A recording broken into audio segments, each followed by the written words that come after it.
Welcome to Pivot Points, a new series featuring some of the world's most successful women, candidly sharing their stories and insights about how they made it to the top and how you can too. Hosted by Perry Yeatman, a straight-talking global executive and award-winning author who created the career and life of her dreams and now wants to help other ambitious women do the same. Welcome. This is Perry Yeatman, host of Pivot Points. And today I am just so excited to introduce you to our next guest. In many ways, she requires no introduction. Her name is actually a household word to millions around the world. And for good reason. She's the daughter of legendary Playboy founder Hugh Hefner. But what I've been struck by, and what I think those of you listening in will really be struck by, is how she is so much more than that. She was the chairman and CEO of Playboy Enterprises for nearly 20 years, making her the longest-serving female chairman and CEO of a U.S. public company. And under her leadership, the company thrived. She expanded the company both electronically and internationally. They were the first magazine to successfully leverage the brand into TV, the first national magazine to go online. And by further leveraging the brand through licensing, she generated close to $1 billion in annual retail sales. 80% of them from women's products. I'm going to have to hear more about that. When she left, more than 40% of her executives were women. So it's easy to see why Fortune named her one of their most powerful women for several years running. But she didn't just help the women within Playboy. She was also a founding member of the Chicago Network, the Committee of 200, the Chicago chapter of Women Corporate Directors. She was the first woman elected into the Chicago chapter of Young Presidents Organization. And after she left Playboy, she went on to serve on many boards and have many exciting roles, one of my favorite being executive chairman of Canyon Ranch Enterprises. I'd like you all to help me welcome Christie Hefner. Thank you very much.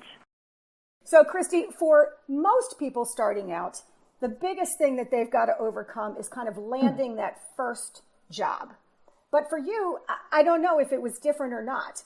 I know your dad founded Playboy Enterprises, in kind of 1953, not too long after you were born. So growing up, were you dreaming about being the CEO of Playboy? Or if not, what were you dreaming about?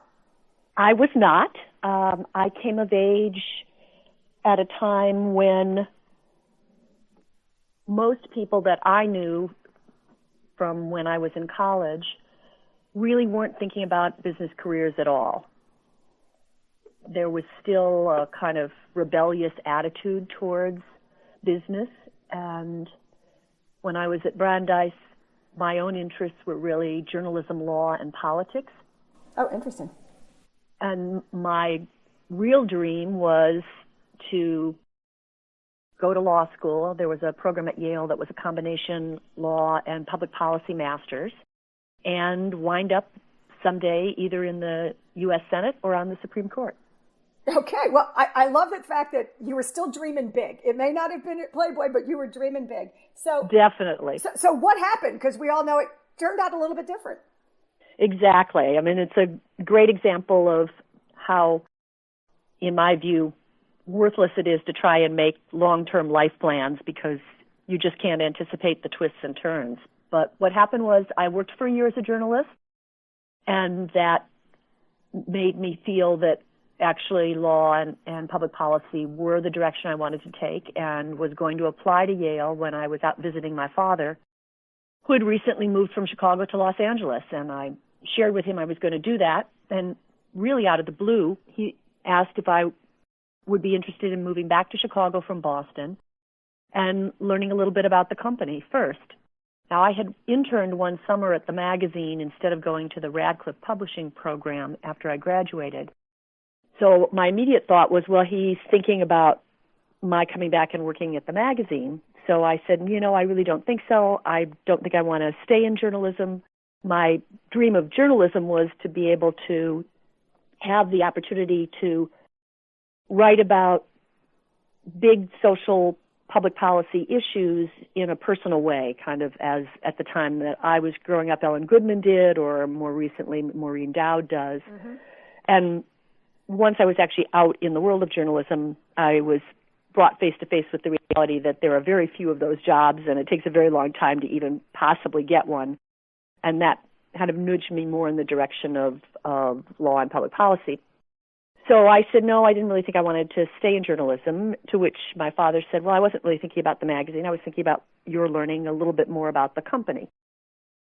And I said yes, really based on the idea that I would come and work for a year or two and think of it as sort of a junior year abroad, where it would just be an interesting experience.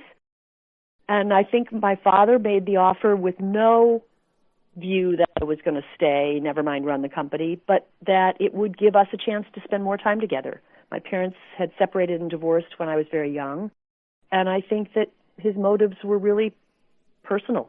How did it go? What was the first job? How did you actually kind of break in? What were you doing? So they gave me the title of special assistant to the president, and that allowed me to kind of get assigned projects. And so I split my time between learning, which when you're in a family business is much easier because there are no barriers to your sitting in on meetings or going with executives to conferences. And I sort of learned about the different businesses in that way while working on different projects. So early on, I remember being asked to look into whether or not the company should stay in the movie theater business. And I did a whole project on that. And then the company was interested in possibly going into the retail business and had been pitched an idea of a young person's store that would combine music and fashion by two ex-retailers who were consultants. And I was put in charge of that project, which we wound up calling Playtique, because nobody in the company knew any more than I did about retailing, which of course would be a good indication that perhaps the company shouldn't have gone into retailing in the first place. And then I got put in charge of promotion for the company's 25th anniversary, and that was a really interesting opportunity. I started the First Amendment Awards that to this day continue as one way of celebrating the legacy of the magazine. I started the Playboy Jazz Festival, which continues to this day. I started the tradition of touring the art collection.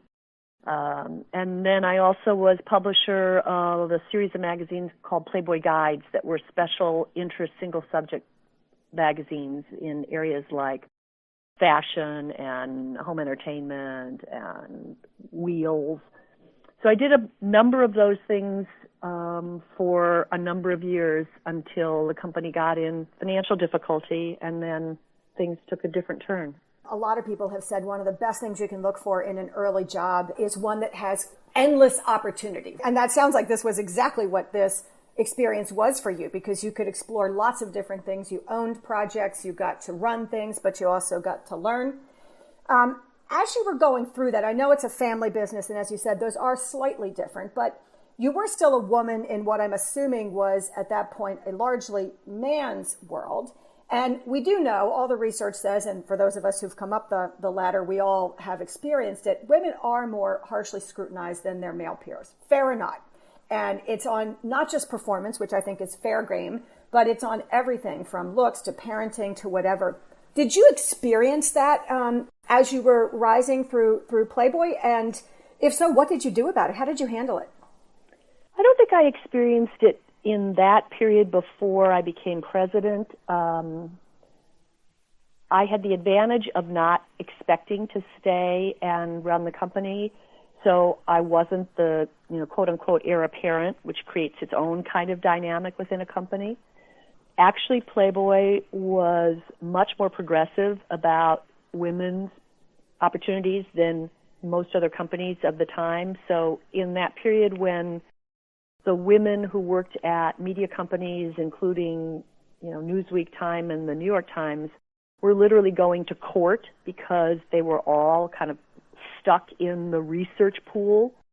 Playboy had women senior editors on the masthead and had taken the attitude that my father was raised with, because he had a fantastic mother, that was, let's put the best people in the positions as opposed to having a bias based on gender or, for that matter, age or, for that matter, religion or background. So within the company, I was not a unicorn in terms of a woman in a position of responsibility, and I wasn't that visible outside the company the way I would be once I became president. First of all, that's very interesting, actually, that the culture was such, because I, for one, would not necessarily have guessed that. So I think that's actually wonderful. And then when you became president, how did it change? And again, as you said, because the scrutiny is not just about inside, where they already knew you and you'd already proved yourself, and where they were much more accepting of anybody who is capable as the right person for the job.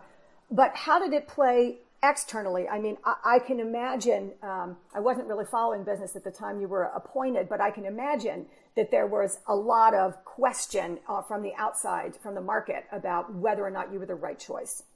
Yeah. Well, there were a lot of different reactions.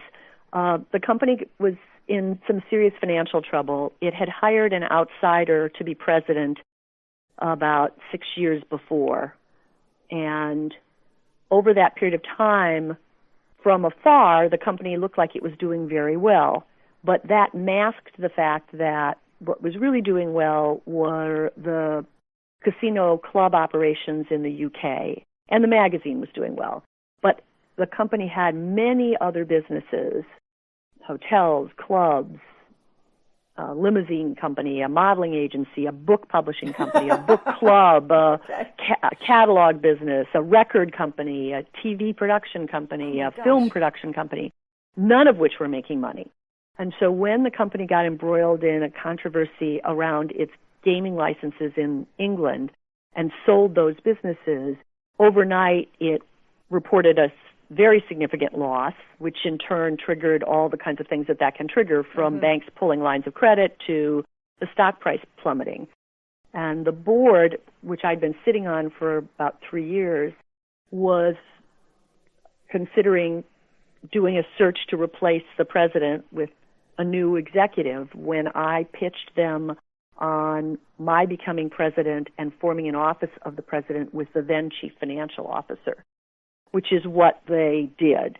And so at the age of 29, without even an MBA, never mind work experience anywhere else, I assumed the presidency of a company that was in trouble. Wow. In hindsight, I look back and I think, the classic WTF. I mean, what was I thinking? What was I thinking? Exactly. And I can only answer that by saying I really didn't know all the things I didn't know. Mm-hmm. Now, fortunately, or we wouldn't be having this conversation, I had learned things that were important. In addition to the classic MBWA, or management by walking around, I'd taken graduate level courses in finance and marketing and management policy and organizational development, and I had been there for 7 years. So I had some clear ideas of what we needed to do to turn things around, and I had the benefit of a company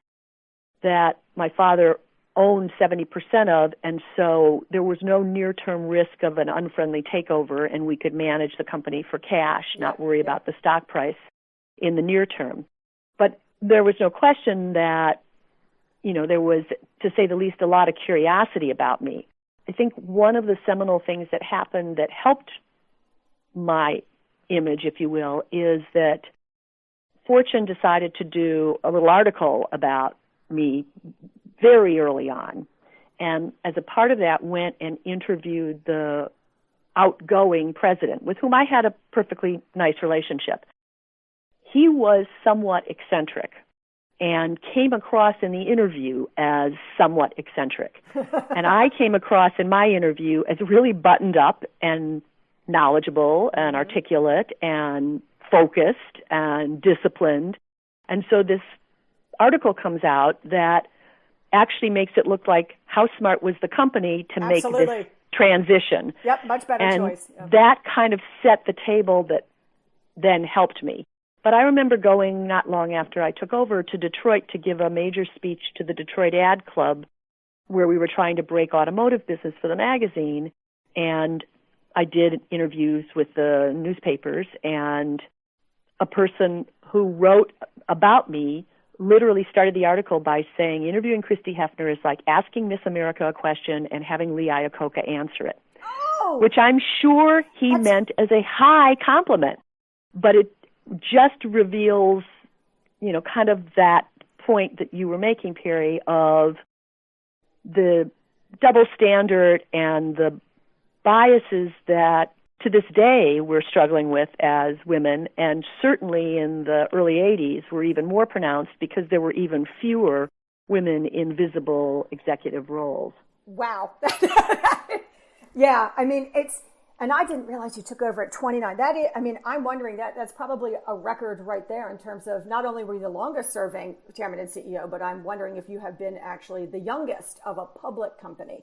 But at any rate, just a great story. And thank you so much for sharing it. It is in some ways unique, but in other ways, it's very much the tale of what other women go through. And I love your example of what was I thinking? Because I think that everybody I know who has had amazing careers and amazing lives have made decisions like that, where, when I made a decision at 25 to go to Singapore, right? And my parents didn't even know where Singapore was on the map, right? It was just kind of like, what are you talking about?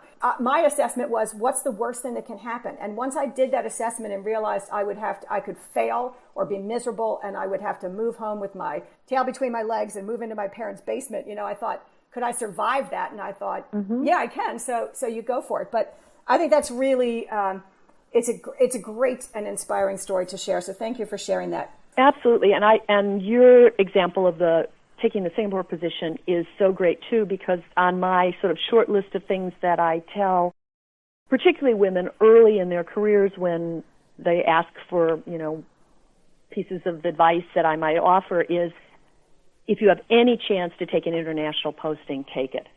Oh, amen. Amen. It was tough. It was tough to be a 5'8" redhead, in Singapore in 1990, but it was, and then to go to Russia and London and whatever. But I have to say, it made my career, it made my life, and it made me who I am. So I'm so glad that long before it's what you said, long before I knew what I didn't know, and long before I was old enough to be really nervous, I just went for it. And it was such a good decision. So I'm so glad you're sharing that as well, because I have been advocating that for, 15 years. And sometimes it's hard to get women to believe me. So thank you for that. Yeah. So I want to talk now about transitions. You ran the company for 20 years. Right. In 2008, I know you stepped down. And for even really confident and capable women can feel nervous or unsettled when they make a major transition. And so my question is, how did you handle that? And what would you just say to somebody else who's facing a major transition or creating a second act? Well, I have become a huge believer that for almost all of us, as a permanent change from, say, what the world was like when, for sure, our grandparents were working in it, and maybe even our parents, it's going to be a series of chapters. It's not a single career arc, or in the case of my grandfather, a single job, which is kind of what you aspire to, as you will know very well. You went to work for a company or a firm, and your hope was that you spent your career there, and they had a retirement dinner for you, and they gave you a gold watch.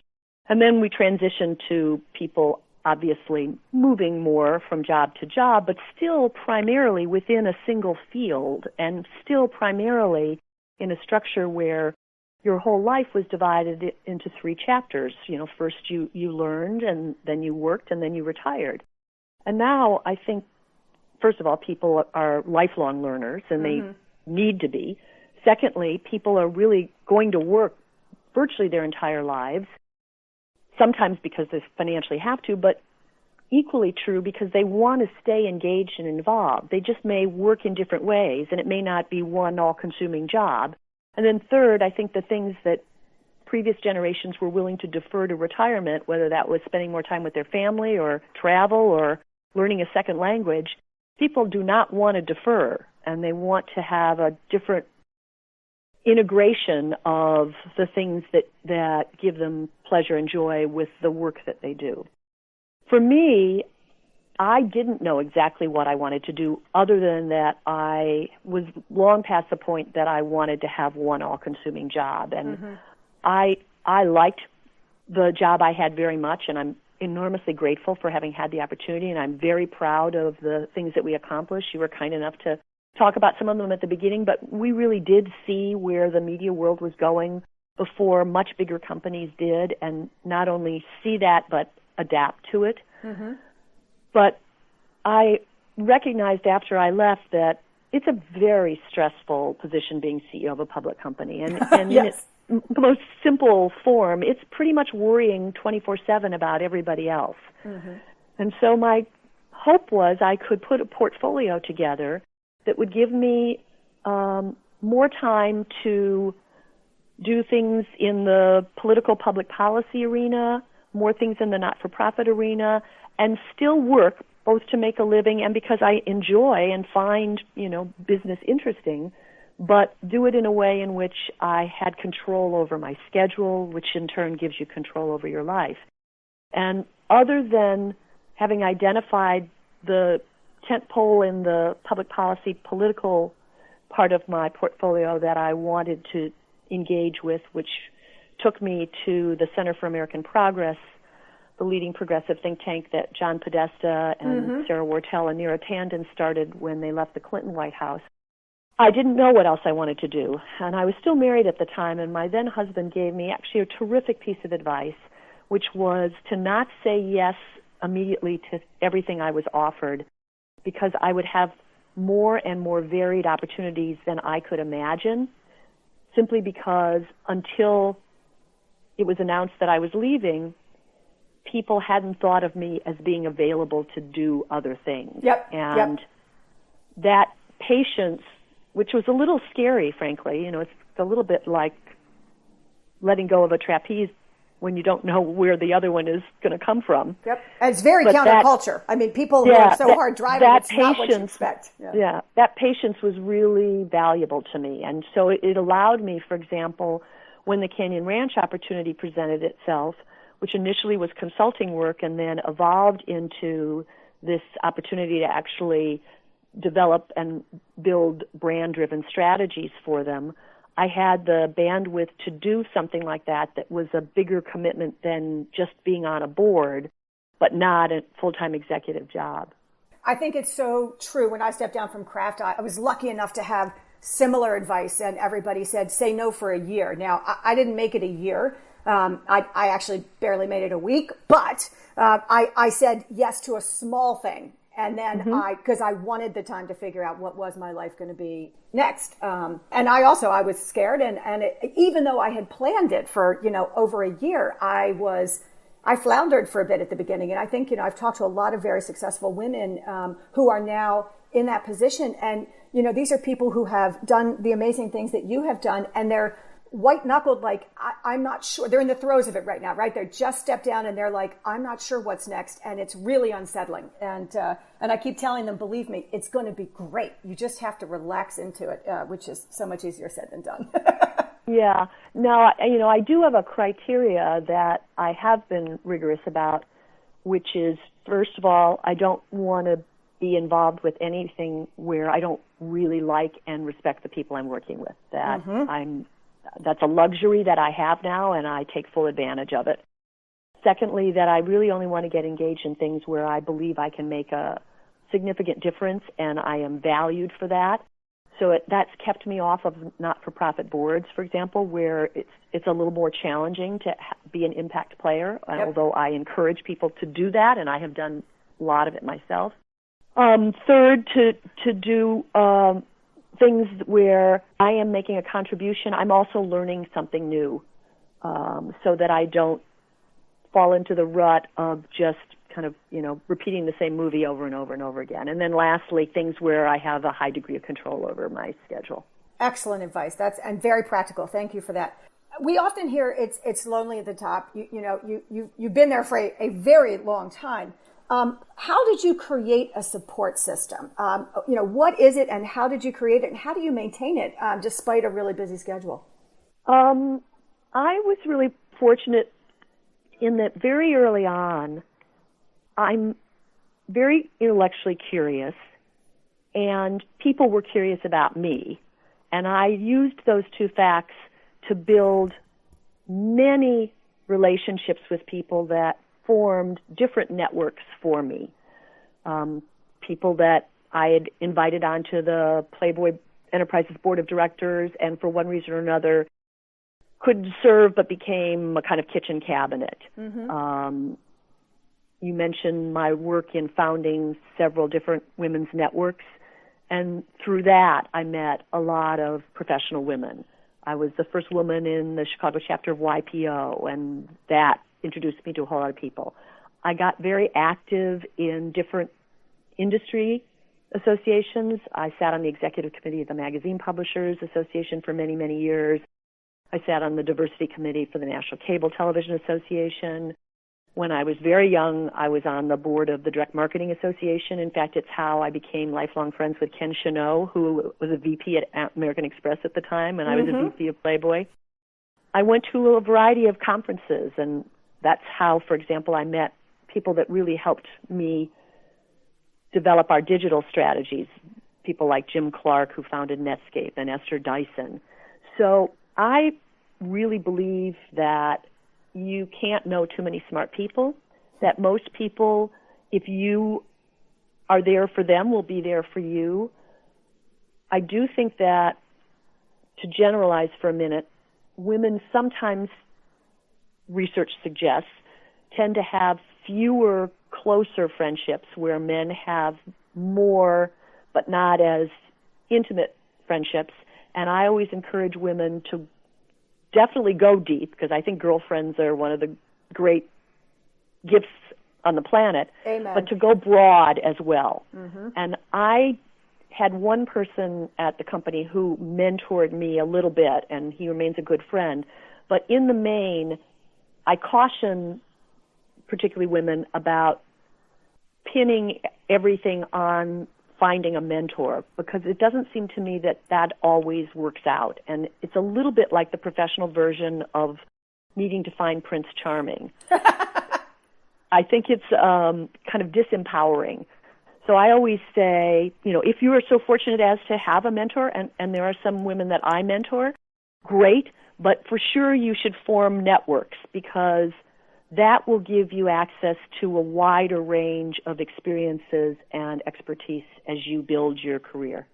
I love that advice. I also love that it is different than what some other women have said, because one of the things that I have seen both through my 30 years in big corporate and through producing this program is that there is no one answer for women as a generalization, right? Everybody has to find their own path. Everybody is built differently. Everybody has different strengths and weaknesses. So I love that you offer a different point of view on how to do that. And obviously it works. So thank you for that.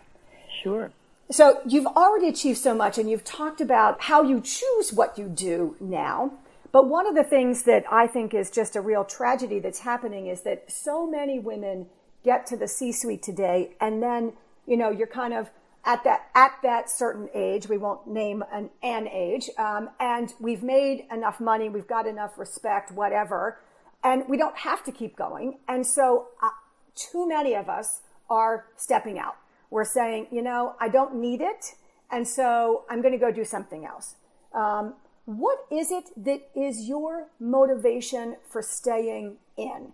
Because you're still clearly very much using your experience to make a difference. Where does that motivation come from? I'm not sure I know the answer. I guess I can't imagine being disengaged in not being involved. Mm-hmm. And the different pieces of what I do, the not-for-profit work with Springboard and Women Corporate Directors, or the public policy work with the think tank, or I just was working with a bipartisan group to end gerrymandering in Illinois, or the business work that I do. I get so much out of that opportunity to keep challenging myself, to keep learning, to keep engaged. And I have a great balance in my life in that I'm not a workaholic. I'm not doing the things I'm doing in lieu of other things that I enjoy, travel, for example. So I guess I can't imagine why I what would be the appeal of giving all that up? You don't sound like somebody who's going to sit around and eat bonbons, I have to say. It just doesn't. Yeah, but I don't know. I mean, I don't know about you, Perry, but of all the friends I have who are contemporaries, I don't know anybody, regardless of what their economic circumstances are, who doesn't pretty much feel the way I just described, whatever form that takes for them.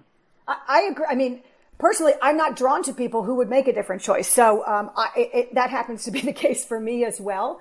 But if you look at the numbers, I know that I won't say which CEO it was, but I was interviewing a CEO not long ago, and this person confided that they had offered top positions to several women, and each of the women had said no.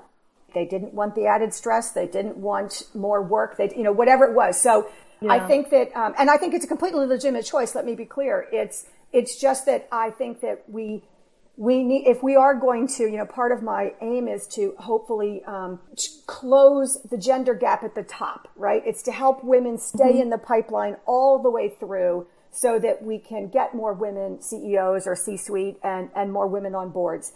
And if the ones who already made it largely through and are capable are dropping out, then it's one of those things where I'd also like to, if there's any way to help, then I'd love to address that. But like you, I can't see being any other way. I thought, my husband loves to tell this story, and people who know me just think it's hysterical because I said, when I stepped down from Kraft, my dream was I was going to open a yoga studio. And he said, yeah, okay, honey, sure. Right, and I said, no, I'm going to, those people are always so nice. They're very calm. They're so centered. My life is crazy. I just need something like that. I'm going to write another book and I'm going to open a yoga studio. And he said, I don't believe for a minute that that's going to happen. But if that's the dream you want to hold on to, you go for it, babe. Right. And it got to the point where I stepped down and indeed, I like I said, I took a week off, right? It was like, there was no way I was going to open a yoga studio. But I wanted to think about this life of quiet contemplation as a foil to what I was, in at the time. But yeah, it's not in my being. So that didn't happen. We're getting down to the end of our time together. I just wanted to ask you a couple other questions. So one is, if you could give any advice to your younger self, what would you say? Or what's the best piece of career advice you ever got?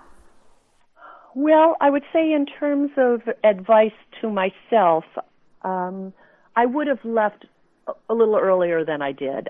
I think I erred in constructing the question that I asked myself as, is this the perfect time to leave? Mm-hmm. And so for a number of years at the end, when I was ready to leave, I was ready to start something new, but as I say, I was phrasing in my own mind the question in a way that the answer was always no. And then at a certain point, I just finally realized that and kind of rephrased the question as, if I leave now, will the company be okay? And then it was possible to work through a way that it would be fine. So that would be a piece of advice that I would give myself, and it would have just started me on my next chapter a few years earlier. Mm-hmm. The best career advice I ever got, well, definitely as we discussed, this idea of when you're in a transition, giving yourself permission to take a little time and not feel that. I, for example, declined several boards, for-profit boards, for different reasons in each situation. In one case, I thought the business model was fundamentally flawed. In another case, I thought the relationship between the CEO and the outside directors was not healthy. And I've found myself sometimes counseling friends similarly to trust their instincts and not feel, well, if I don't say yes to this, I may not have any other opportunities. Mm-hmm. And so true, because we all know that life unfolds the way it unfolds, and there's always another opportunity that you either create yourself or that is created through the kind of range of experiences you've already had and all the networking that you've already done, et cetera. So I agree with you. Yeah, I'll tell you a funny story because it involves someone who is not logically someone I would know, and now is much in the news for bad behavior, but at the time, that was not a part of his profile. That's Roger Ailes. Mm-hmm. And I got to know Roger before he went to start Fox for Rupert Murdoch because he had a public affairs consulting firm, and actually he did work for me and Playboy in battling the so-called moral majority during the Reagan years. And we just became business friends. And when I was leaving Playboy and not yet sure exactly what I was going to do, he was thinking about whether or not he was going to extend his contract because he had been relatively recently remarried. He had a young child, and is more than a couple of dads I know who have had a second family and were not as engaged and involved with their first children. He really wanted to kind of be there. Mm-hmm. So we were having this conversation about transition and leaving big jobs, and I said to him that I'd gotten a number of emails from people who either hadn't yet transitioned or had transitioned, and one of the themes was that it was hard at the beginning to give up something that was such a big title and so visible, because when you have it, you know, everybody wants to talk to you at the cocktail party. Yep. Everybody returns your phone call right away. Yep. You know, you have this great business card, and, you know, everybody thinks that you're inherently more interesting than the next person, and that all kind of goes away. And people were saying to me, you know, it'll be hard at the beginning, but you'll get through it, and don't worry.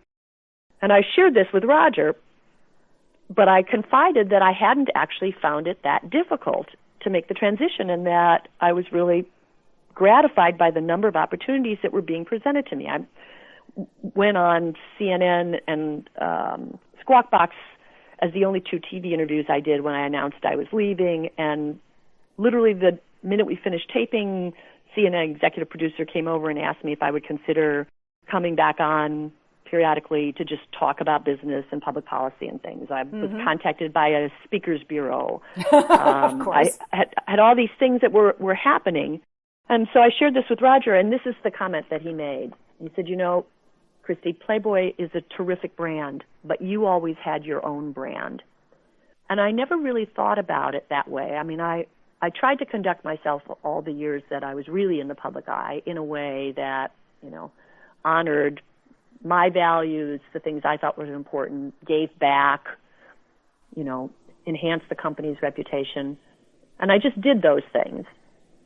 And his comment had me realize how much of who we are once we achieve a certain amount in our lives is really the sum total of all the things that we've done, both big and small, up to that point. And so the piece of advice that inherently I took from that is bear that in mind, that, you know, everything from how you treat people in a restaurant to whether you're there to help someone when you're busy, that's a part of what you're defining as your brand. I agree, and that's actually incredibly well put. And I think it does matter. I mean, I always tell people, no matter what you're doing, you know, the world is small, you know, whether you're leaving, leave well, whether you're, you know, even if you hate something, whatever, be true to yourself, but, you know, never let people down, always do a good job, be professional, support others. I mean, it's kind of like the same thing, what you should have learned, you know, in kindergarten, right? But live those ways, and there will be opportunities, because, as you said, you did make your own brand, not because of Playboy, but actually because of you. So I'm at the last question. I always like to give an interviewee the last word. And so if you were to think about the single most important thing you would tell another woman seeking to build the career and life of her dreams, what would you say to her? Can I say 2 different things? Of course. Okay. So the first I would say is, if you don't think you're really good at it, become good at negotiating, because you will not get in life what is fair. You will get in life what you can negotiate for. And it is a skill. Some people have inherent abilities, just like some people are gifted speakers, but everybody can get better at it. And the getting better at it actually is itself a valuable life experience, because it forces you to see things through other people's eyes and to understand other perspectives than your own. So that would be the one piece of advice. The second is, a number of years ago I read a study that I think McKinsey had done that I thought was fascinating, and so I will share my takeaway. And it was a research study into very successful, high-performing women with the goal of trying to find out, what is it that separated them from women that didn't achieve as much. And one of the theories going in was that, they had sort of put to the side their family commitments or their social commitments. It was at a time when there was a lot of talk about, can women have work-life balance? Mm-hmm. And what they found is that actually balance was critical, but it wasn't balance between time working and time with family or friends. It was balance between those things that give you energy versus those things that sap you of energy. And so it could be fine to be spending a big chunk of time working in an environment where, as we've all experienced, hopefully, the time flies because you're doing great work, you're working with great people, it's really exciting. And conversely, we can all think of times that we've been with people we love that it's just enervating. Yep. And that the key is to make sure you have enough time to do the things that re-energize you, whether that's yoga or listening to music or having a glass of wine with girlfriends or traveling to a place you've never been before. Those are both two excellent pieces of advice. Christie, this has been such a pleasure, and also I know our listeners are going to get so much value out of it. Thank you so much for your time and for all you've done for women. It was a pleasure, Perry. Thank you. You've been listening to Pivot Points, a series designed to help ambitious women have the careers and lives of their dreams. To hear more interviews, go to www.yourcareeryourterms.com. And be sure to tell us what you think. If there are topics you'd like covered,